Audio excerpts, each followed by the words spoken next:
نعم. وهذا خبر صحيح والواقع من كثير من هذه الأمة يشهد له. يقول الشيخ رحمه الله: وهذا خبر صحيح ثابت، هذا الحديث ثابت عن الرسول صلى الله عليه وسلم. نعم. وهذا خبر صحيح والواقع من كثير من هذه الأمة يشهد له.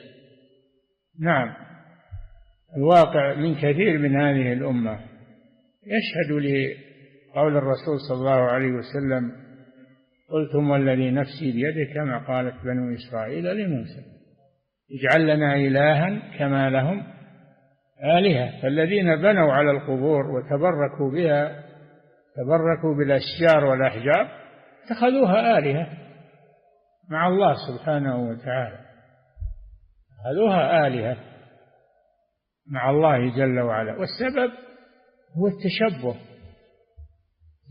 بأعداء الله. نعم. وفيه يقولون هؤلاء متقدمون، هؤلاء سبقونا